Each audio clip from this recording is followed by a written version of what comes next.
É a jornalista especializada em economia, Juliana Rosa, do Grupo Bandeirantes. Boa noite, Juliana. Boa noite, Oineg. Adriana, boa noite, candidatos. Boa noite a todos. Prazer estar aqui com vocês nessa noite tão importante. Pesquisas mostram que as maiores preocupações da população são inflação e emprego. Diante das dificuldades, tem se falado muito da necessidade de estender os auxílios aos mais vulneráveis e algumas categorias, manter zerados os impostos sobre combustíveis e também aumentar salários de servidores. Mas tantos gastos não cabem nas regras fiscais. E a gente sabe que sem responsabilidade com as contas públicas, a nossa moeda perde o valor, isso gera mais inflação e baixo crescimento. Gostaria de saber como equilibrar as enormes demandas sociais e, ao mesmo tempo, garantir a responsabilidade com as contas do país. Muito obrigada. Boa noite, Juliana. Em nome da TV Bandeirantes, quero agradecer esse debate muito importante. Boa noite aos candidatos e candidatas. E boa noite a você que nos assiste. Realmente esse é o maior problema. A economia brasileira está estagnada há mais de 20 anos. O Brasil não cresce, não aumenta a geração de emprego e renda. E nós temos de conciliar, sim, com o gasto público. Mas para fazer isso, é preciso cortar desperdício da máquina pública. Tem muito dinheiro sendo desperdiçado. Mas eu gostaria de me apresentar. Eu sou o Felipe, um cidadão como você, que vive do trabalho, de empreender, é dono do negócio, não vive da política, não vive de governo. E nós estamos cansados desse Estado caro e ineficiente que atrapalha a vida de todo mundo que trabalha, que rala todo dia de manhã para conseguir o seu dinheiro. Nós somos o país entre os 15 mais que cobra imposto. Para quê? Para dar um serviço público de péssima qualidade. Está na hora de ter gestão pública. E para isso é preciso deixar de votar no menos pior. Precisamos votar em alguém que entenda de gestão pública. Assim como é o caso do governador Zema em Minas Gerais, como é o caso do prefeito Adriano Silva em Joinville. Gente que entende de gestão, sabe como cortar gasto público, equilibrar as contas públicas, atrair investimento e fazer a economia crescer. É assim que nós vamos mudar o Brasil. Muito prazer, eu sou Felipe Dávila, candidato do Partido Novo. Obrigada, candidato. Agora a candidata Soraya Tronic responde a mesma pergunta. Por favor, candidata, boa noite. Boa noite a todos. Boa noite, Juliana. Obrigada pela pergunta. Mas antes eu gostaria de me apresentar. Quero primeiro me cumprimentar os candidatos que vieram. O comparecimento de todos é de extrema importância. É uma obrigação dos candidatos e é um direito do eleitor conhecer todas as propostas. Não comparecer é um ato de covardia. Eu sou Soraya Tronic. Sou senadora pelo Mato Grosso do Sul e, como o outro candidato acabou de dizer, eu não sou do mundo político, eu não dependo do mundo político, estou política porque eu tenho uma proposta. Como você que está aí sentado no sofá, eu também estive nesses últimos 20 anos assistindo a debates como esses. E aí a minha esperança se renovava a cada 4 anos e depois só vinha decepção. Eu acho realmente que é muito chato ficar escutando aqui juridiquês e economês. Eu não vim para brigar com ninguém, não vim para duelar, eu vim para falar com você na língua que todos os brasileiros entendem. Nós temos uma solução para o nosso país, é o Imposto Único Federal. Nós trocaremos 11 impostos federais por um imposto só. E no decorrer da minha campanha, no decorrer desse debate, você vai conhecer mais sobre essa proposta inovadora e, na verdade, revolucionária. Agora, a minha pergunta, que será respondida pelos candidatos Simone Tebet e Jair Bolsonaro. Poder Executivo, Legislativo, Judiciário, na Constituição, eles deveriam funcionar de forma harmoniosa, independente, na vida real, na prática, conflitos e intromissão um no outro. Se a senhora for eleita, se o senhor for reeleito, o que pretende fazer para reduzir esse clima de tensão que não contribui com a ordem e o progresso do Brasil? Boa noite a todos. Permitam-me, antes de mais nada, agradecer à imprensa em nome da Band pelo debate, que só fortalece a democracia, cumprimentar os candidatos e a candidata e a todos que estão nos acompanhando. é muito simples. A harmonia dos poderes depende excessivamente de um presidente da República que saiba cumprir a Constituição e o seu papel. Nós hoje temos uma radicalização, uma desarmonia em função de termos um presidente que ameaça a democracia, os valores democráticos a todo momento. Não respeita a imprensa livre, não respeita a independência do Supremo Tribunal Federal, do Poder Judiciário e do Poder Legislativo. A resposta é: precisamos trocar o presidente da República. Sem paz, nós não vamos unir o Brasil. Sem união, o Brasil não vai voltar a crescer, gerar emprego, renda para a população brasileira. A nossa candidatura, a candidatura do Centro Democrático, do MDB, do PSDB, do Cidadania e do Podemos, é uma candidatura que vai reposicionar o Brasil, porque é a única capaz de garantir credibilidade, previsibilidade e segurança jurídica.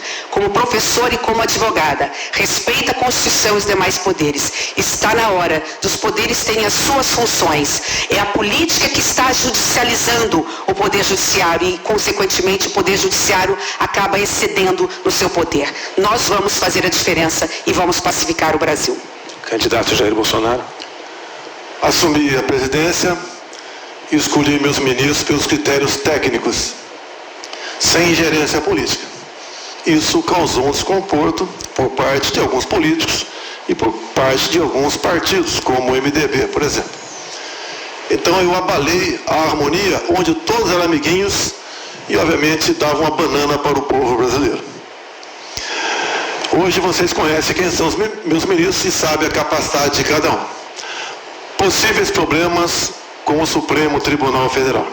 É uma voz corrente, a ingerência, o ativismo judicial que hoje se faz presente no Brasil. O ministro, agora há pouco, interferiu, mandando investigar, fazendo busca e apreensões, e, entre outras barbaridades, um grupo de empresários. Ou seja, esse não é o trabalho do Poder Judiciário, reagir no tocante a isso. Como, por exemplo, também dei anistia a um deputado federal que havia injustamente sido condenado a 9 anos de cadeia por falar. Não interessa o que ele falou, ele tem imunidade por qualquer palavra, opinião e voz. Eu não tenho problemas com poder nenhum. Alguns poderes, ou melhor, alguns ministros do Supremo Tribunal Federal que querem, a qualquer preço, interferir no Poder Executivo. Nós não podemos admitir isso aí. A harmonia tem que existir e a independência e o respeito acima de tudo. E o respeito não falta da minha parte, de outra parte que alguns se manifestam contrário à minha pessoa. Obrigada, candidato. Agora eu faço a próxima pergunta para os candidatos Lula e Ciro Gomes, nessa ordem. A educação no Brasil, o retrato da educação já era considerado há muitos anos ruim, com o Brasil na lanterninha dos testes internacionais de avaliação da qualidade do ensino. Só que com a pandemia, essa situação se agravou muito. Um estudo recente da Fundação Getúlio Vargas indica que o retrocesso no aprendizado de matemática foi de 15 anos.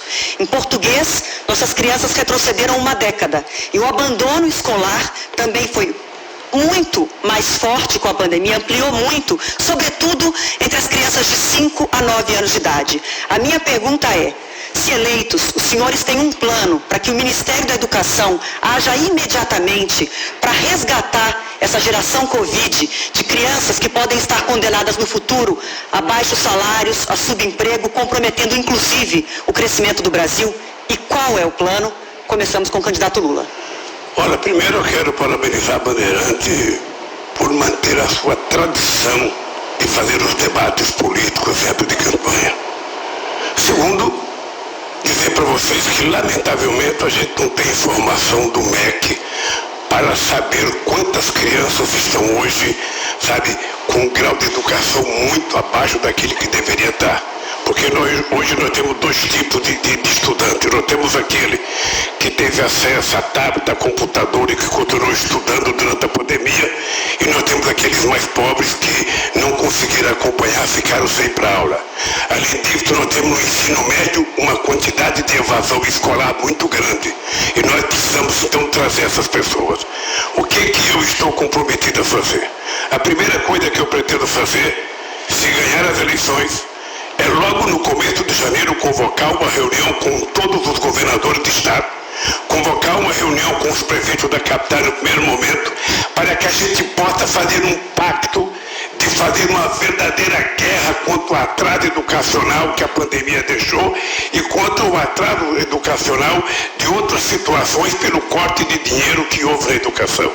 Eu sou daqueles que, quando eu peguei a educação, eu quintupliquei o orçamento da educação, porque eu acreditava que era necessário melhorar a educação. Lamentavelmente, a educação foi abandonada nesse país. Obrigada, candidato. Agora a mesma pergunta para o candidato Ciro Gomes. Boa noite. Boa noite a todos e a todas os brasileiros. Eu quero agradecer a Bandeirantes que lidera esse pool por essa oportunidade de debater. Quero cumprimentar, dar uma boa noite a todos os meus ilustres oponentes aqui, às senadoras e aos senhores candidatos. E a todos os brasileiros eu devo dizer basicamente que essa pergunta parece ser uma escolha que Deus me deu. Por quê? Porque o Ceará tem hoje a melhor educação pública do Brasil e eu modestamente ajudei a produzir isso. Nós temos todos os indicadores de avaliação, 79 das 100 melhores escolas públicas do Brasil e já estamos encaminhando uma equação para esse prejuízo grave que a pandemia causou entre a comunidade escolar. Porém, vamos ter clareza, eu vou fazer durante esse debate um esforço imenso para que a gente entenda que os problemas brasileiros de hoje não são problemas que nasceram agora. O descuido com a educação brasileira parece ser um projeto de governo. Portanto, nós precisamos transformar a educação pública brasileira numa das 10 melhores do mundo em 15 anos. E para isso eu preciso dizer como. Mudar o padrão pedagógico, trocar o decoreba por um ensino emancipador, que os tempos digitais pedem, e reforçar estruturalmente o financiamento. Se nós não mudarmos o modelo de financiamento da educação brasileira, assim como da saúde, assim como de todas as grandes questões, será falsa toda e qualquer promessa ou desconhecimento da realidade em que estamos atolados no Brasil. Eu quero pedir a todos que acompanhem nas minhas redes os detalhes dessa proposta. Vamos começar agora a primeira rodada de confronto direto entre os candidatos. Todos perguntam e todos respondem. Lembrando que perguntas e réplicas têm 1 minuto cada. Respostas e tréplicas somadas têm 4 minutos, que serão administradas pelo próprio candidato. Pelo sorteio prévio, quem começa essa rodada indicando quem vai responder é o candidato Jair Bolsonaro. Por favor, para quem vai a sua pergunta? Ex-presidente Lula. 1 minuto, por favor. Corrupção. A Petrobras, ao longo de 14 anos de PT, se endividou em aproximadamente 900 bilhões de reais. Fruto de desmandos, refinarias começadas ou concluídas, entre tantas outras coisas. Esses 900 bilhões de reais daria para fazer 60 vezes a transposição do Rio São Francisco. Ou seja, o povo nordestino sofreu por falta d'água por causa de corrupção do seu governo. Mais ainda, esse montante é equivalente a 120 vezes o orçamento do Ministério da Infraestrutura. Eu estou falando isso para que você tenha noção do tamanho da corrupção somente na Petrobras. E delatores devolveram 6 bilhões de reais. Ou seja, corrupção houve. Ô, presidente Lula, o senhor quer voltar ao poder para quê? Para continuar fazendo a mesma coisa na Petrobras? Eu acho que de vez em quando a gente tem que acreditar, sabe, de que nada acontece por acaso. Era preciso ser ele para me perguntar e eu sabia que essa pergunta viria. Eu acho que isso é importante porque as pessoas precisam saber de que inverdades não vale a pena na televisão. Citar números que são mentirosos também não compensa na televisão. Aqui é importante a gente citar o seguinte, tá? Não teve nenhum presidente da República que fez mais investigação para que a gente apurasse a corrupção do que nós fizemos. E é importante deixar claro que nós fizemos o portal da transparência, a fiscalização da TGU, a lei de acesso à informação, a lei anticorrupção, a lei contra crime organizado, a lei contra a lavagem de dinheiro, colocamos a AGU no combate à corrupção, fizemos o COAF funcionar e a movimentação bancárias atípicas.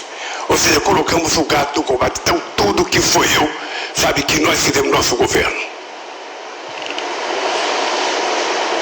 Por favor, 1 minuto. Segundo o Palocci, tudo no seu governo foi aparelhado. Tudo, exceto o Banco Central. Então, se todo mundo fazia mal feitos, roubava, desviava, só o ex-presidente não sabia. E o Palocci conclui, na sua delação premiada, que foi-lhe reservada uma conta no exterior de 300 milhões de reais, que o senhor recebia pacotes dele mesmo, 50 mil reais, a título de propina. O seu governo foi marcado pela cleptocracia, ou seja, um governo feito à base de roubo. E essa roubalheira era para conseguir apoio dentro do parlamento. Não era apenas para o ex-presidente Lula, era para ele também conseguir apoio dentro do parlamento. Assim sendo, nada justifica essa resposta mentirosa que você deu nessa questão. Sim, o seu governo foi o governo mais corrupto da história do Brasil. É indescritível o que nós acabamos de ouvir. O presidente precisaria estar informado de que foi exatamente no nosso governo que a Petrobras ganhou o tamanho que ganhou, com a capitalização de 70 bilhões de reais para a Petrobras crescer. O presidente precisava saber que o meu governo é marcado pela maior política de inclusão social, pela maior geração de emprego, pelo maior aumento de salário mínimo, pelo maior investimento na agricultura familiar, pelo maior investimento na criação da Lei Geral da Pequena Empresa, pela criação do Simples, ou seja, o nosso governo, além disso, foi o governo que mais fez investimento na educação. São 18 universidades federais novas, 178 campi e 422 escolas técnicas, que fez uma revolução nesse país. O meu governo deveria ser conhecido exatamente por isso, porque quando eu cheguei na presidência, a gente tinha 3 milhões e meio de estudantes da universidade. Quando eu saí da presidência, a gente tinha 8 milhões e meio de pessoas na universidade. É exatamente isso que é a marca do meu governo. 51 milhões de hectares de terra disponibilizado para efeito de assentamento de pessoas nesse país. O menor desmatamento da Amazônia foi feito no meu governo, dos acordos que nós fizemos. Foi o meu governo que fez o acordo com a Alemanha e com a Noruega para que a gente tentasse, contribuir com a preservação da Amazônia e com a exploração da riqueza da biodiversidade para garantir possibilidade de desenvolvimento para quase 30 milhões de pessoas que moram na Amazônia. Foi o meu governo que deu cidadania ao Brasil nas suas relações internacionais. Nunca antes na história do Brasil, o Brasil foi tão respeitado no mundo, respeitado pelos Estados Unidos, respeitado pelo Chile, pela China, pela Rússia, pela Índia, respeitado pela União Europeia. E foi exatamente no meu governo que nós fizemos com que o país que não tinha um fluxo comercial sequer de 100 bilhões de dólares ultrapassasse 500 bilhões de dólares de comércio no exterior. Esse país, que era um país que quando eu deixei a presidência estava crescendo a 7,5%. Esse país que teve 20 milhões de empregos com carteira profissionada, é um país que o atual presidente está destruindo. Está destruindo porque ele adora com bravata, adora falar números que não existem, adora entender que o povo que está aí ouvindo a gente acredita no que ele fala. Portanto, o país que eu deixei é um país que o povo tem saudade, é o país do emprego, é o país em que o povo tinha o direito de viver dignamente, de cabeça erguida nesse país. E esse país vai voltar. O próximo a perguntar é o candidato Ciro Gomes. Eu vou perguntar ao presidente Jair Bolsonaro. Presidente Bolsonaro, o senhor, infelizmente, para mim, costuma falar muitos absurdos. Eu não sei se por maldade ou para desviar a atenção dos gravíssimos problemas do governo, seja de inflação, seja de corrupção, seja de problemas familiares. Mas assim, entre tantas aberrações que eu já ouvi, que me levaram a certa indignação, eu anteontem fiquei chocado. O senhor disse pura e simplesmente que o Brasil não tem gente com fome e que as pessoas não procuram pedir comida porque o Brasil não tem propriamente fome. As pessoas até não comem bem, eu ouvi o senhor falando, mas que não tem fome no Brasil. O senhor não... Qualquer pessoa que conhece o Brasil como eu conheço, que anda nas ruas, vendo as pessoas com placa pedindo comida, qualquer pessoa que não tenha trocado o coração por uma pedra, sabe que a fome está no lar de muitos milhões de brasileiros. Que a subnutrição ofende crianças da mais jovem das idades. As mães estão nos ouvindo aqui e elas sabem o que é uma criança dizer: mãe, estou com fome. O senhor não teme que isso seja interpretado como conivência com isso? Cada um interpreta as informações como se acha melhor. Ciro, inflação, você tem que falar do fica em casa, a economia te vê depois. Agora, mesmo assim, a inflação do Brasil é uma das menores do mundo. menor até que do próprio Estados Unidos. Nós estamos colaborando na geração de empregos. Muitos diziam que apenas a partir do ano que vem voltaríamos aos números de pré-pandemia. Voltamos agora. Pode ter certeza que o mês que vem devemos ter essa taxa chegando a 8%. O nosso PIB está crescendo. Nós fizemos milagre durante a pandemia. Lamentamos as mortes, mas investimos para que empregos não fossem destruídos, como os programas Pronamp e BEM. Atendemos os mais necessitados. Temos aqui dados do próprio IPEA, levando-se em conta o começo do meu governo, 2019, até agora. No mundo, o número de famílias na extrema pobreza cresceu. E no Brasil diminuiu, passou de 5,1 milhões para 4 milhões. Ou seja, nós atendemos aos mais necessitados. Foi o meu governo que negociou o ano passado, passar em média R$190 o valor do Bolsa Família para no mínimo R$400. Foi o meu governo, contra o voto do PT na Câmara.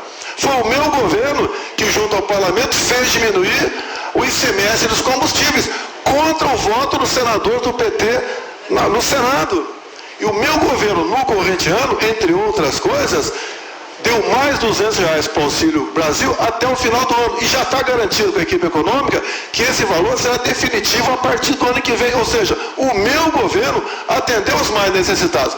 Esses mais pobres que estão passando necessidade, alguns passam fome, sim, não nesse número exagerado. Querer fazer demagogia com o número aqui fica complicado. Aí isso é inadmissível. E diz o próprio dados do IPEA, que, por exemplo, quem ganha até 1,9 dólares por dia está na linha de pobreza. 1,9 dólares são R$10. E o Auxílio Brasil paga R$20. Quem, porventura, está abaixo da linha de pobreza, deve ter gente, sim, passa nessa, sim, é só se cadastrar que vai passar a ganhar, então, o Auxílio Brasil de R$600. Ou seja, é um governo que tem um olhar todo especial para os mais pobres. Demos R$600. 3 vezes maior do que o PT dava lá atrás com o Bolsa Família. E lá atrás era em média R$190 em valores corrigidos, onde tinha família ganhando R$80 por mês.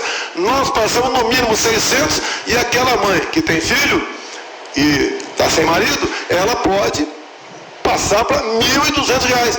Lá atrás, quando se conseguiu emprego, perdia o Bolsa Família. No meu governo, não perde o Auxílio Brasil. Ou seja, um governo que atende os mais necessitados, que procura incluí-los. Não esqueçamos que 38 milhões de pessoas perderam tudo durante a pandemia, por quê? Foram obrigados a ficar em casa. E pagamos auxílio emergencial para 68 milhões de pessoas no Brasil. Um governo que pensa nos mais pobres, pensa naquele que passa fome e procura melhorar a vida deles, mesmo tendo contra ele, dentro da Câmara do Senado, partidos como PT, PCdoB, PSOL, entre outros. Então, Ciro, com todo respeito, nós fazemos a nossa parte, temos sim colaborado para que essa chaga seja afastada. Agora, dá uma olhadinha como é que o PDT votou na Câmara essas propostas de reduzir o imposto dos combustíveis e aumentar o Auxílio Brasil. Eu considero uma verdadeira aberração termos à testa da administração nacional brasileira um presidente que desconhece. A Rede Pensão é uma das instituições mais respeitadas do mundo. São números recentes, 33 milhões e 100 mil brasileiros estão passando fome. 125 milhões de brasileiros, você está nos ouvindo aí, não comeram as 3 refeições. Só uma de cada 4 crianças no Brasil fazem 3 refeições. Por isso eu quero encerrar essa disputa de quem é que é mais Papai Noel em véspera da eleição, Bolsa Família mais 200, que mostra os limites politiqueiros de uma política de renda. Nós temos que transformar isso numa política de renda como uma perna da Previdência Social. O programa de lei de renda mínima Eduardo Suplicy vai garantir R$1.000 por domicílio. Peço que você acompanhe os detalhes nas minhas redes, todas as fontes de financiamento, de onde é que vem o dinheiro, e com isso eu acabo definitivamente com a fome e também com a manipulação política e demagógica da fome e da miséria do povo por esse tipo de interesse. Candidato Bolsonaro, o senhor tem 13 segundos para a sua tréplica. 2019, 5 milhões e 100 mil famílias abaixo da linha de pobreza. Mesmo com pandemia, 2022, 4 milhões de famílias. Estamos melhorando sem demagogia e com responsabilidade fiscal. Obrigado. O próximo candidato que faz a pergunta agora é Felipe Dávila, para quem o senhor vai dirigir a sua pergunta. Para o candidato Ciro Gomes. Por favor. Ciro, eu venho fazendo um trabalho no Centro de Liderança Pública há mais de 14 anos, melhorando a qualidade da gestão pública nos estados e municípios. E uma das coisas que nós precisamos melhorar é a educação, como você sabe muito bem. A gente começou a falar aqui de educação, mas se não houver uma melhoria real na educação, não haverá aumento de produtividade. E sem produtividade o Brasil não consegue crescer e gerar emprego nessa era do conhecimento. E eu queria perguntar para você, neste Brasil, em que nós gastamos 5,8% do PIB com educação há tantos anos, as crianças continuam não aprendendo, os professores continuam não ensinando. E eu pergunto para você que tem um exemplo de sucesso em Sobral, como você tem mesmo no Fundamental 1, o que é que nós precisamos fazer para acabar com esse descalabro da educação? Agora, recentemente mesmo, mais de 4 ministros da educação, roubo no FNDE, como sempre. O que nós temos de fazer para ter uma educação de qualidade? Porque não é gastar dinheiro, é transformar a educação de qualidade para o brasileiro. Professor Felipe Dávila, eu lhe saúdo e agradeço essa pergunta. São duas graves questões que nós precisamos considerar em relação à educação. A primeira é que tipo de educação nós oferecemos. De fato, com o mesmo dinheiro que nós aplicamos, já poderíamos ter, como o Ceará mostra, um padrão de educação muitas vezes melhor para o filho do trabalhador e para a filha do trabalhador. Por quê? Porque o padrão de escola que se oferece hoje na rede pública, salvo muito maravilhosas exceções, é o ensino do século XIX, é o ensino do século XX, é o decoreba, é o ensino sem graça, é o enciclopedismo raso, em que o menino é obrigado a decorar coisas que não têm sentido para ele em tempos de Google. Isso é puro lixo. Essa é a primeira grande questão, mudar o padrão de educação para oferecer uma pedagogia da teoria digital, do mundo do conhecimento. A outra, Felipe, entenda, é financiamento. O Brasil gasta per capita muito menos do que aquele padrão que a Europa, por exemplo, gasta, que os Estados Unidos gastam, e hoje nós estamos obrigados a competir com eles, em terceiros mercados ou no mercado brasileiro. Me pergunte na sequência como fazer isso, e eu também, se tiver oportunidade, quero dizer ao povo brasileiro que eu serei o presidente da educação e aquele que vai cuidar do bolso da família pobre brasileira. Olha, para colocar o Brasil entre os melhores países do mundo, nós temos de focar no aprendizado do aluno. A gente desperdiça dinheiro público com a máquina pública. Isso não melhora o aprendizado do aluno. A criança não aprende. Nós precisamos investir na carreira do professor, uma carreira para valorização do professor. O professor precisa aprender da aula. O curso de pedagogia precisa mudar completamente. É completamente arcaico hoje. E mais do que isso, nós precisamos investir no ensino profissionalizante para reter os nossos jovens na escola, porque senão existe esse êxodo de mais de 48% dos jovens na escola. Então, educação profissionalizante, focar na formação dos professores e mensurar o aprendizado do aluno e não ficar desperdiçando dinheiro público com o gasto da máquina pública. Essa é a forma de fazer a educação no Brasil ser de verdade. No governo do PT teve muito gasto com a educação, mas 50% das crianças não estavam devidamente alfabetizadas aos 6 anos e 4 em cada 100 só sabiam conteúdo de matemática no fim do ensino médio.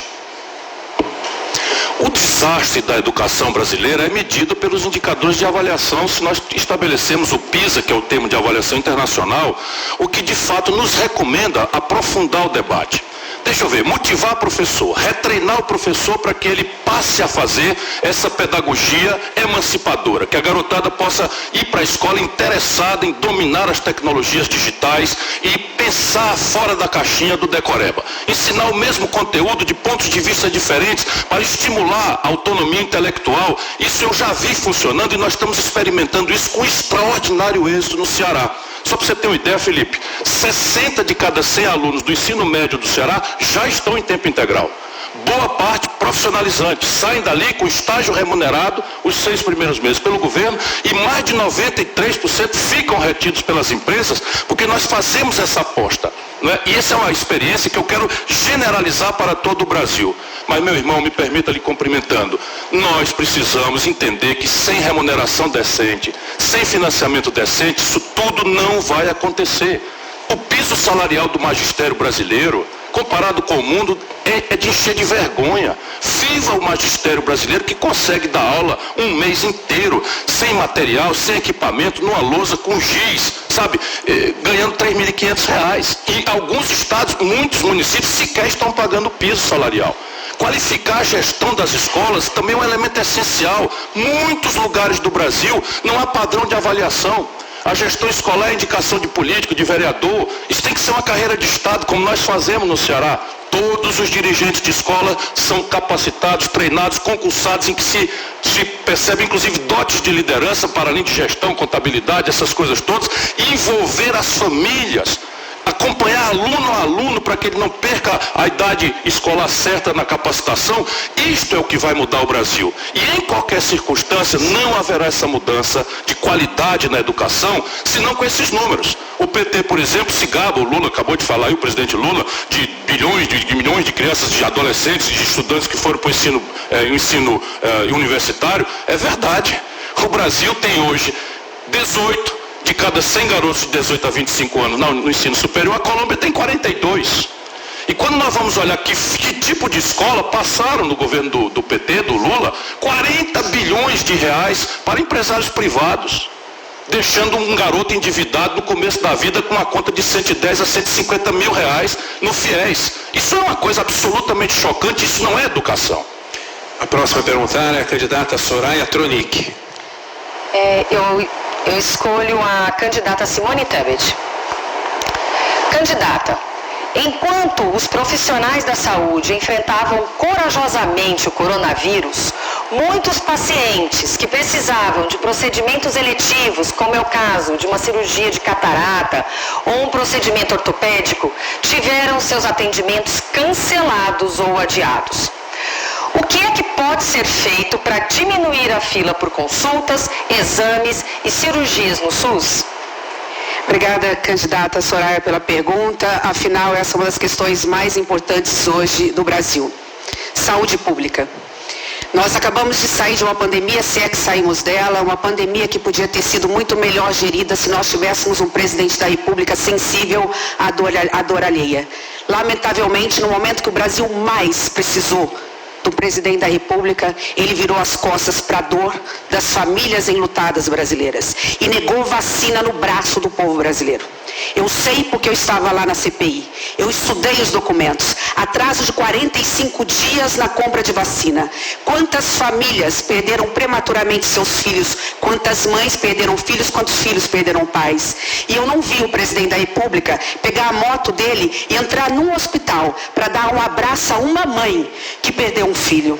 Eu vi mais do que isso. Eu vi um escândalo de corrupção na compra de vacinas, como se a vida pudesse custar $1. Nesse aspecto, Soraya, a pandemia se arrastou porque não teve coordenação do governo federal. Não é porque ficamos em casa. É porque se tivesse tido coordenação do governo federal, nós teríamos uma pandemia melhor resolvida. Já estaríamos todos trabalhando. E com isso, a sua pergunta é extremamente importante. Nós ficamos com atraso na realização de exames, cirurgias e consultas. Só tem um jeito. Que decretou-se calamidade pública para tudo. Para gastar, para fazer orçamento secreto, para colocar dinheiro público no bolso da classe política, colocando dinheiro onde nós nem sabemos se chegou. Então, a sequela da pandemia é o atraso desses exames. O que nós vamos fazer, Soraya? Nós vamos decretar a calamidade pública, estado de emergência apenas para isso, para que possamos criar um crédito extraordinário. E com isso, colocarmos dinheiro fundo a fundo para os municípios e para os estados. Cada exame, cada consulta, cada cirurgia atrasada que eles executarem vai ser imediatamente pago, para que a população brasileira não possa morrer prematuramente das doenças da sequela da pandemia da Covid-19. Candidata, realmente o SUS sempre foi um orgulho para todos nós brasileiros no caso da vacinação.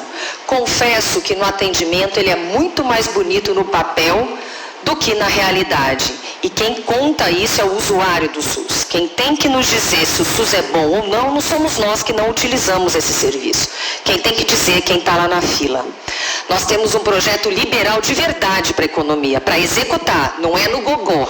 Não é no gogó. E é por isso que para diminuir todas as filas, para exames, para cirurgias, para consultas, nós iremos usar toda a capacidade da iniciativa privada para complementar o SUS e com isso agilizar o atendimento das pessoas. E realmente é uma catástrofe o que o Brasil vive. Eu, Soraya, ando nas ruas e o que eu vejo nas ruas é desalento. O meu telefone não para de tocar, Obrigado. pedindo senadora...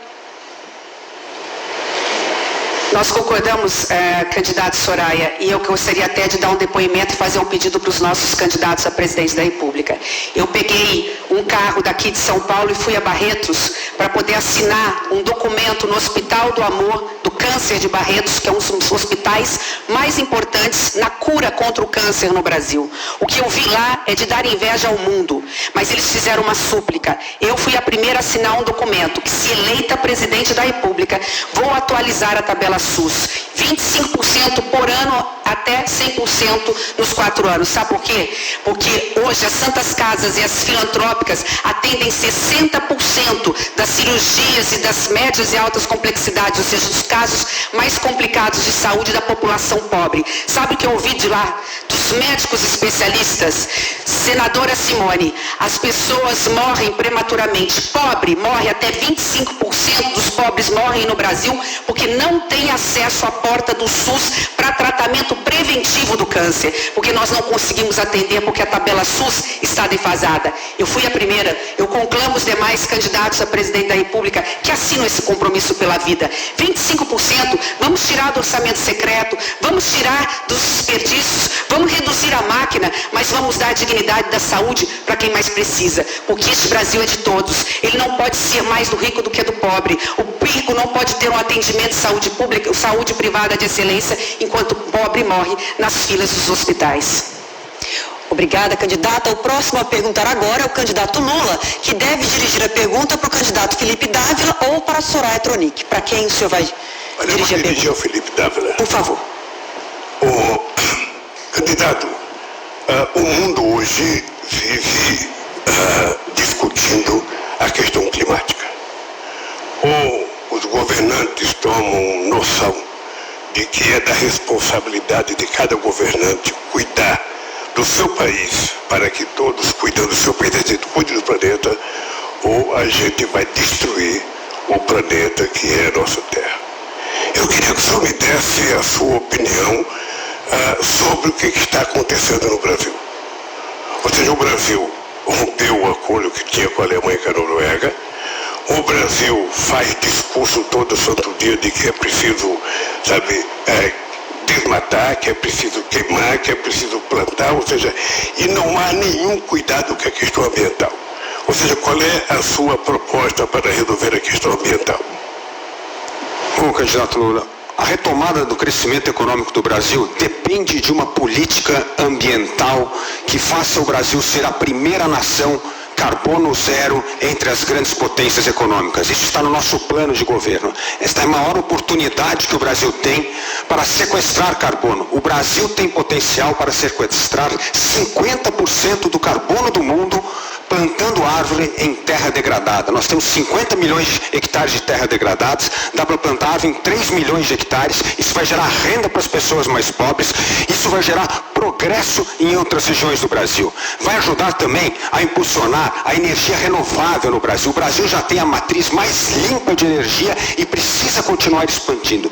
E nós vamos criar um emprego verde, porque este emprego de serviços ambientais, da bioeconomia, é a maior fonte para atrair investimento externo para o Brasil, investimento fundamental para a retomada do crescimento econômico, da geração de emprego e renda. Portanto, o meio ambiente precisa ser tratado com a seriedade, como a maior oportunidade que o Brasil tem para recuperar o seu crescimento econômico, atrair investimento. E mais, ajuda o agro brasileiro, porque o agro brasileiro é o que mais sofre quando se desmata no Brasil, porque vem retaliação lá de fora, dizendo que não vai comprar soja do Brasil ou carne do Brasil, porque vem de área desmatada, o que é mentira. O agronegócio brasileiro é o mais sustentável do mundo. Nenhum outro país do mundo planta soja no cerrado e mantém 35% de reserva legal. Nenhum outro país do mundo colhe 1 tonelada de cacau no norte e mantém 80% de reserva legal. Portanto, nós não podemos desperdiçar esta enorme oportunidade que o Brasil tem para atrair investimento, renda e emprego e se transformar no primeiro país carbono zero do mundo. Olha, nenhum empresário sério que conhece a questão da relação comercial no mundo vai fazer queimada. ou vai destruir os biomas brasileiros, seja o Pantanal, seja a Amazônia, seja a Caatinga. Não vai. Entretanto, nós temos gente do governo que até incentiva. Nós tivemos um ministro que dizia, deixa a boiada passar. Bom, o que eu quero, na verdade, é o seguinte, eu tive o prazer de ser presidente da República e participar da COP15 em Copenhague. Em Copenhague, o Brasil assumiu o compromisso que depois foi referendado em Paris, em que a gente reduziu o desmatamento em 80% e que a gente iria diminuir a emissão de gás de efeito estufa em 36,9%. E o Brasil passou a ser referência no mundo inteiro. Todo mundo conversava com o Brasil e hoje as pessoas têm o Brasil como um país que não leva a sério e ninguém respeita as decisões do Brasil. É verdade, Lula, mas isso aqui mudou muito a questão do meio ambiente. O meio ambiente nós vamos resolver com mais mercado. Existem hoje 50 trilhões de dólares no mundo que vai investir em países que respeitam o meio ambiente, a questão da governança e a questão social. E o PT me dá sempre a impressão de que não gosta do mercado, empresário latifundiário. Não é isso, nós temos que olhar o mercado com juízo. O mercado vai ajudar o Brasil a resolver a questão do meio ambiente, vai trazer investimento privado. Nós temos de acabar com essa dicotomia que preservar o Brasil é manter o atraso. Não, preservar significa exatamente o oposto, atrair investimento, renda e emprego com dinheiro privado. Não tem mais essa dicotomia que para preservar o meio ambiente nós temos que simplesmente não fazer nada nas terras. Não, nós temos que saber usar isto a nosso favor.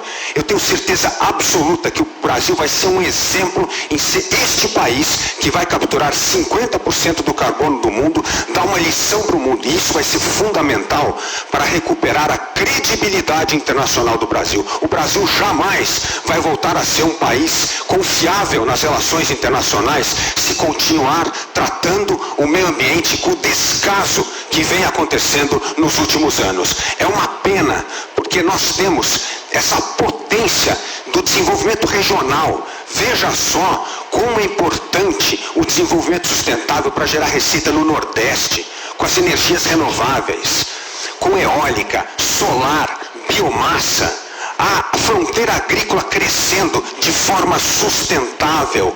E esse é o Brasil que dá certo, é o Brasil do agronegócio, é o único setor da economia capaz de competir no comércio internacional. Nós temos que usar o exemplo do agro para poder crescer, expandir o nosso mercado. O agro é o único setor da economia brasileira que não tem medo da concorrência internacional.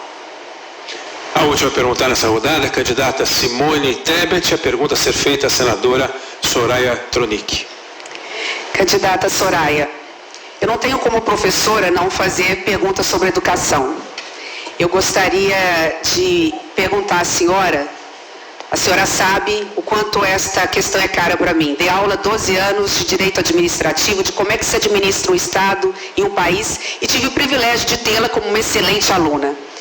Mas, infelizmente, educação nunca foi prioridade no país. Educação nunca foi colocada como um projeto nacional de Estado e não de governo. É por isso que os indicadores da educação estão nesse patamar há mais de 30 anos. Mas nunca a educação esteve tão estampada nas páginas policiais. Não é só descaso, é corrupção, é superfaturamento de ônibus escolares, é fotografia na Bíblia de um ministro com dinheiro público para participar de eleição. Então a pergunta é, diante de tudo isso, como fazer para resolver o problema da educação e garantir dignidade para as nossas crianças e para os nossos jovens? Obrigada, candidata, pela pergunta. É um assunto que também me é caro. Poucas pessoas sabem, mas eu fui professora de inglês por muito tempo, então eu sei o que é uma sala de aula também. E, como a senhora bem disse, a senhora foi minha professora, nós sabemos a importância da educação. E por isso, a nossa primeira proposta e revolucionária é isentar, escutem bem, isentar de imposto de renda todos os professores. Todos os professores. tanto do ensino público quanto privado. Isso não é conto de fadas, isso é verdade, isso já foi estudado. O impacto é apenas de 10 bi por ano. Eu sei disso, isso é possível fazer principalmente por conta do financiamento que o Imposto Único Federal vai proporcionar. Mas além dessa valorização, que é a primeira coisa, a valorização de você, professor, que está ali na ponta e que é tão desvalorizado. Começa por aí. E aí nós temos inúmeras propostas em relação ao analfabetismo funcional, a criação de metodologias autodidáticas. Isso é muito importante para que as pessoas consigam, complementariamente ao professor, aprender sozinhas. Mas uma coisa que eu quero deixar aqui muito claro e que muito me preocupa. Durante a pandemia, nós tivemos nossas crianças fora da escola e o governo não conseguiu fazer um programa que resolvesse isso. Simples seria se ele utilizasse o mesmo método que utilizou o presidente de Portugal, Marcelo Rebelo. Marcelo Rebelo é professor também e ele foi para a TV estatal. Ele foi para a TV estatal dar aulas e contratou os melhores professores do país para dar aula na TV aberta para os alunos. E aí nós temos a nossa EBC, que passou todo esse tempo fazendo campanha para o atual presidente da República. Isso é grave, isso é sério, num governo que prometeu privatizar. Portanto, dentre tantas propostas nossas, que é inclusive incluir a iniciativa privada dentro do nosso sistema para conseguir resolver o problema, o que falta na educação pública, nós incluiremos também a capacidade da iniciativa privada para nos ajudar. Porque no Brasil, contrariamente ao que disse o ex-presidente Lula, atual candidato, nós gastamos muito, gastamos como primeiro mundo na educação e entregamos uma educação de quinta categoria. Isso tem que acabar. Sem dúvida, candidata Soraya, a valorização do professor é fundamental, cuidar de quem cuida, mas é mais do que isso. Ensinar o professor não apenas o que educar e ensinar, mas como educar e ensinar. Nós vamos atacar o problema desde a primeira infância. Vamos acabar com as mais 2.000 creches que estão paralisadas há muitos anos. E dinheiro tem do Fundeb que nós dobramos e está fora do teto. Vamos colocar todas as crianças de 4 a 5 dentro do ensino infantil. Mas vamos atacar o maior problema, que é o ensino médio. O ensino médio técnico profissionalizante sai do papel para que os nossos jovens possam entrar no mercado de trabalho imediatamente. E para isso, para que eles não virem nem estuda nem trabalho, nós vamos colocar um poupança jovem. O nosso jovem vai ganhar o dinheiro todo ano e no final do terceiro ano de ensino médio vai ganhar R$5.000 para fazer o que ele quiser, dar uma entrada numa moto ou num celular, mas para que ele não saia, porque a educação vai ser prioridade pela primeira vez na história do Brasil. Eu sei, porque sou professora, eu sei que só a educação salva. Sem falar, brasileiros, do valor da merenda que não foi atualizado. As nossas crianças, muitas delas, têm somente a merenda escolar para comer. É triste demais. Nossas crianças sequer, muitas delas, não têm banheiro nas escolas. Então, assim, é sério, estamos vivendo um maior caos já visto na história desse país. Isso tem que mudar. E eu estou aqui para contar a verdade para vocês, porque eu estou aqui dentro, estou nos bastidores e agora eu posso falar. Obrigada. Você está acompanhando o primeiro debate entre os candidatos à presidência da República, realizado por um pool que reúne o Grupo Bandeirantes, o Jornal Folha de São Paulo, a TV Cultura e o UOL. Essa foi a última resposta do primeiro bloco. Logo depois do intervalo é a vez de jornalistas das empresas que integram o pool perguntarem aos candidatos. Olho no voto, eleições 2022.